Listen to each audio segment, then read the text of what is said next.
Hey guys, welcome back. This is a super short podcast. It actually started as a YouTube video. Well, it is a YouTube video, truthfully, but I thought it's so important that I want to share it as a podcast. I am referencing some visual stuff over here. So if you want to go check that out, and there'll be a link to the YouTube channel where you can go and watch that video. But essentially, I'm running through why it's so important for you guys to have two-factor authentication set up on your personal, business, and company assets. And so it's super important that you do that. I've got some links to some SOPs which can help you set it up for your Google Workspace account and your Facebook or Meta accounts as well. So go and check that out. Please make sure you have two-factor authentication set up, guys. We've had so many clients over the years that have just lost everything, including us, actually. We've lost a whole bunch of stuff in the past before we had two-factor authentication rolled out across the company. Just go and do it. It's worthwhile. You'll thank me later. Enjoy the podcast. What I am here to talk about is how you can protect your logins and company, especially company-wide logins. I absolutely discourage you very strongly from using email, and I'll tell you why. The reason you want to have this is because if you lose access to your Facebook ad account or you lose access to your Facebook page, it's very, very hard, almost near impossible to get it back.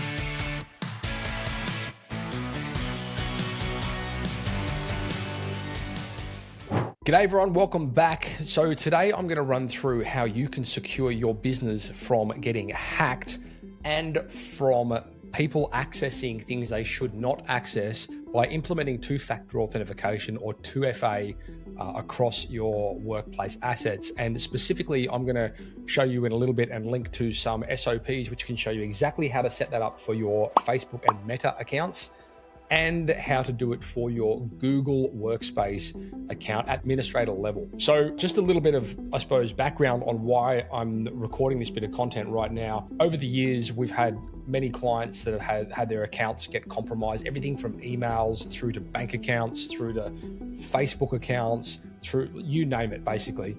And so best practice that we have when we onboard new clients today is we make sure that they have 2FA set up on their Meta accounts specifically, because of anything that you are going to have, anything sensitive, any sensitive information like bank account details, emails, even whatever it might be, you really want to protect yourselves, because it's really not that hard for people to hack and get into your accounts, provided they can figure out what the password is. And let's be honest, the most common password last year was admin1234. So like, you've got to get a bit creative with that. That's a whole nother topic of conversation. We use a program called LastPass, which I don't necessarily recommend, but there's a lot of password protection tools out there which can do a good job of encrypting your passwords.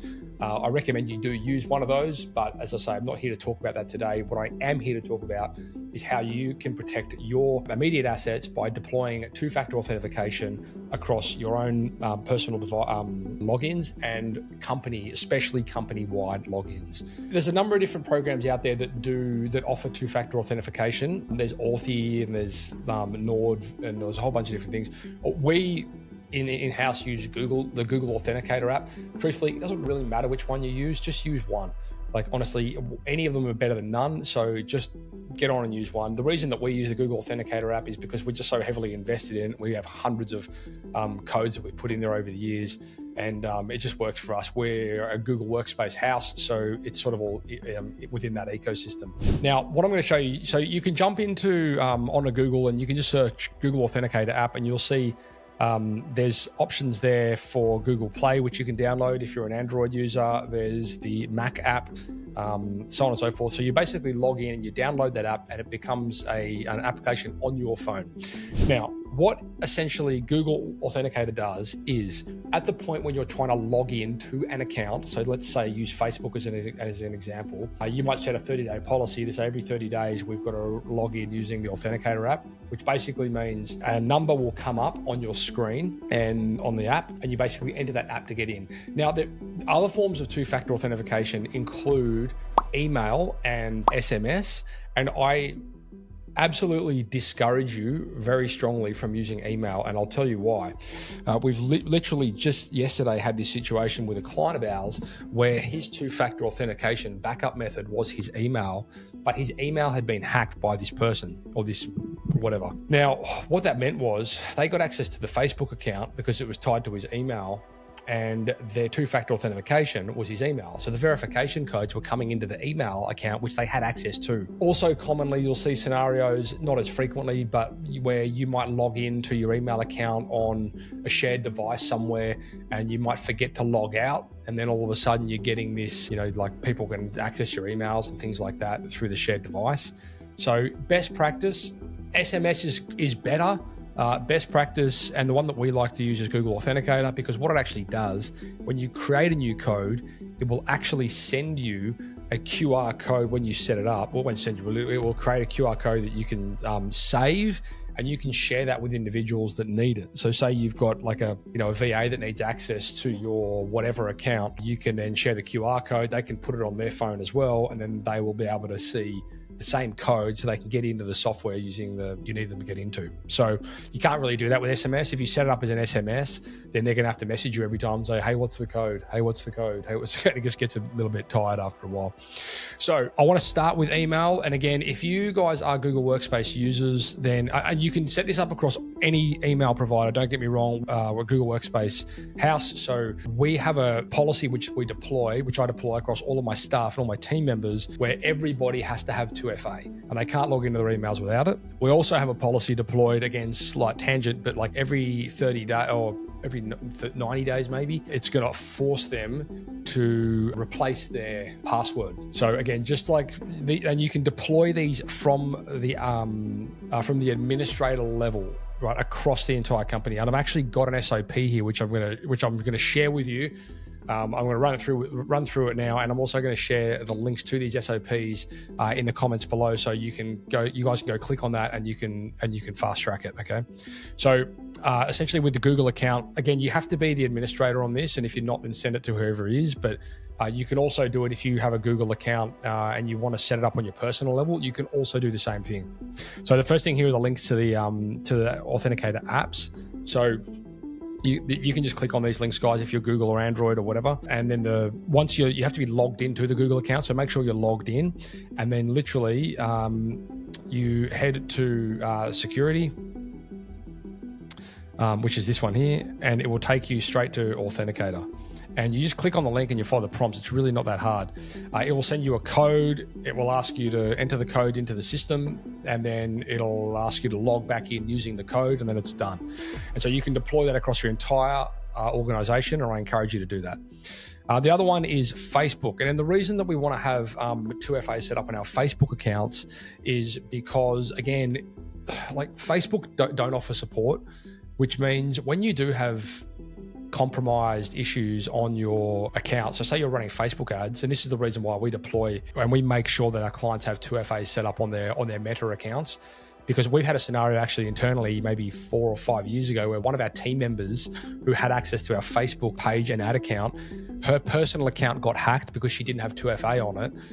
And as a result, they got access to our ad manager account and our Facebook page, and we lost everything. And so from that moment on, it was a hard lesson learned, but then we deployed 2FA across all of our team. We now make sure that whenever we're working with new clients, they have 2FA set up, and truthfully, 99% of them don't. So if that's you, great. I'm going to show you this SOP. Use the links in here, just jump straight in and click on them, and it will save you guys a lot of, it'll fast track it for you. But again, the reason you want to have this is because if you lose access to your Facebook ad account or you lose access to your Facebook page, all of that, it's very, very hard, almost near impossible to get it back. And sometimes you can. We've done it a few times, but often it's super tricky. It depends how early you get to it. Anything that you have a credit card on, you want to make sure you've got 2FA on it. Okay, so yes, okay, if somebody pumps all this money into, this is what happened to a client of ours. Someone hacked their account, they set up these bogus ads and they're spending money on it on their credit card. You'll get that back from the banks or whatever, but it's just a headache, right? So you're better off just setting up 2FA and avoiding it from the get-go. So first thing first, make sure you have 2FA set up on your emails, bank details, like bank accounts, anything like that. Make sure you have that. Second of all, set up the 2FA on your administrator account for your Google Workspace, or if you're a Microsoft Outlook client, whatever it is, set it up on for all of your team members, and then that way it's just done and you never have to worry about it again. And then what I'm going to show you now is the Facebook one. So again, this you need to be logged into Facebook, but you want to make sure that your personal Facebook account, and I'll be honest with you, it can be a little bit of a pain in the bum when you got to sometimes go open up the 2FA app to log into your Facebook page. Policy, you set it up so it's like every 30 days or every 90 days or whatever it might be. It doesn't have to be like every single time you log in. And it's often device specific as well. So if it's cached in your browser and it's saved, then you won't have to do it all the time.